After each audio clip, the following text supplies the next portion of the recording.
1º de outubro é o Dia Nacional da República Popular da China. Este ano, a comemoração é mais especial porque marca os 75 anos da fundação da nova China. E a gente vai conversar com um especialista brasileiro para saber a evolução do crescimento econômico neste período. Conosco, o professor Luiz Otton Bastos, que é mestre e doutor em administração, professor em comércio internacional da Universidade de Pernambuco e também CEO do Hub Brasil-China. Professor, se destaca que a China cresceu a uma taxa anual de 79 a 2003 em torno de 8,9%, né, do PIB, muito superior à taxa de crescimento da economia mundial, que foi 3%. Para o senhor, quais os aspectos do desenvolvimento da China que mais o impressiona e qual o segredo do sucesso desse crescimento? Olha, de fato, a China teve um crescimento espantoso. Se nós tivéssemos aqui no Brasil um crescimento dessa monta, faltaria tudo, de alimentos a energia elétrica. Então, a gente não teria, eu acho que nenhum país do mundo teria a capacidade de crescer 8% ao ano. 8% ao ano é uma coisa gigantesca, se você pensar numa década quase que foi, você tem crescimentos acima de 100% quase, né? Porque é cumulativo, é juro composto, dá quase 100% em 10 anos. A China é um império, a China é um país gigantesco, com grandes recursos naturais e com tradição cultural, que é o mais importante, cultura de império. Então, ele conseguiu, de fato, com esse planejamento, e isso faz uma diferença muito grande. Porque quando você planeja para os próximos 10, 15 anos, você consegue fazer obras estruturais e sabe que essas obras vão ser utilizadas. Então a China hoje é o que é uma potência gigantesca, as coisas lá são assim, exorbitantemente grandes. João, se você for lá olhar, você tem, a gente olha lá, recentemente quando eu vim de lá em março, a gente passou numa região lá perto de Zhuhai, ali na região do Cantão, bem próximo a Macau, e o pessoal estava construindo lá uma cidade. E a cidade deserta, a gente não via nada nessa cidade, a cidade totalmente deserta. Aí a gente perguntou, para que isso aqui? Não, isso aqui vai ser ocupado nos próximos anos. Nós construímos essa cidade para uma cidade para ser ocupada com tecnologia. Nós vamos convidar empresas do mundo todo para vir para cá. E por que não tem ainda gente? Não, porque a gente ainda está esperando algumas estruturações.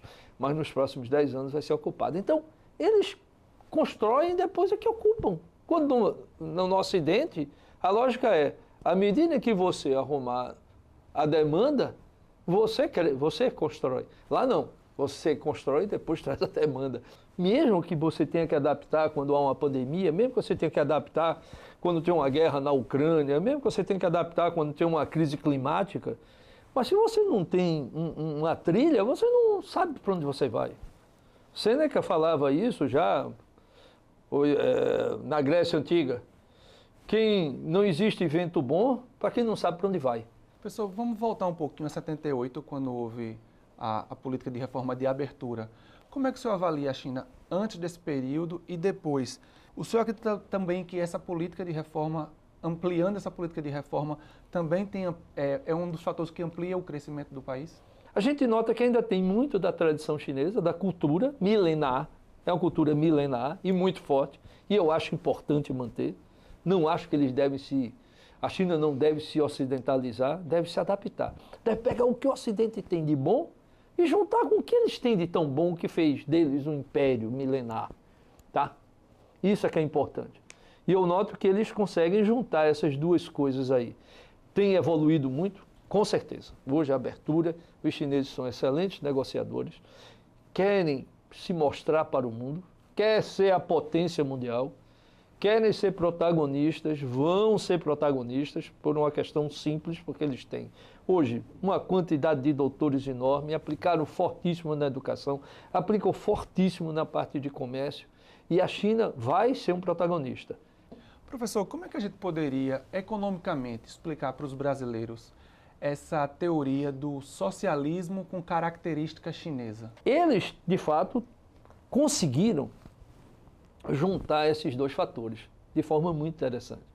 Eles, ao mesmo tempo que conseguem navegar no mundo capitalista, nas grandes cidades, você vai em restaurantes lá chiques, você vê carros ocidentais, você vê carros de alto luxo, e ao mesmo tempo você vê um mundo que eles têm da parte socialista, também ainda muito forte, e resquícios não, a tradição comunista.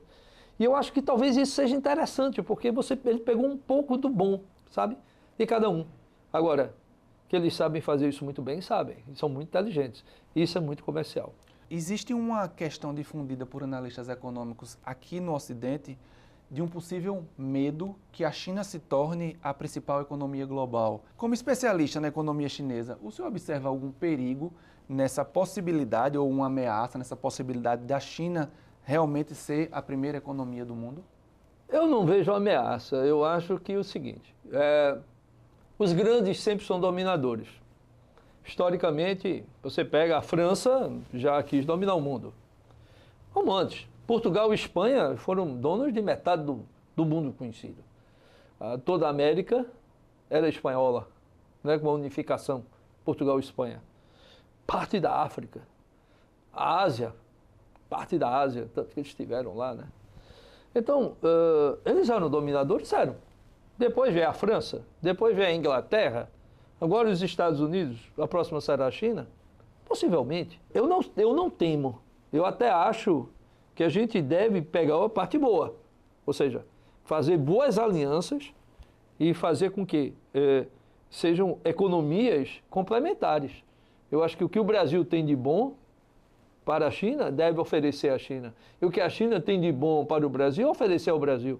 Mas esse alerta que os economistas fazem, esse clima de pânico, é realmente necessário? Não, não é necessário. Agora, se a gente conseguir fazer coisas complementares, de tal maneira que a gente tenha na China coisas complementares ao Brasil e coisas do Brasil complementares na China, legal, isso é ótimo. Isso a gente vai conseguir fazer com que os dois países cresçam juntos. E aí você pode ter uma bela parceria, que seja salutar para os dois países. E uma visão geral para o mundo, o senhor percebe que talvez o socialismo com características chinesas possa ser mais salutar do que o puro capitalismo que os Estados Unidos oferece hoje como primeira potência mundial? Não tenha dúvida. Eu acho que a China trouxe felicidade para os chineses. Eu acho que isso é uma coisa importante. Hoje, esse modelo chinês de economia e eu não diria só de governo, tá?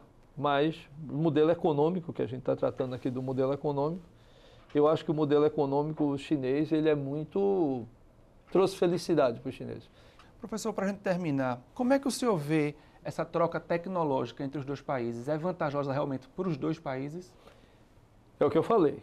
Tem que ter um modelo que faça com que isso não seja, assim, uma dominação de um sobre o outro. Nem que o Brasil, por exemplo, não possa transferir tecnologia de agronegócios, por que não?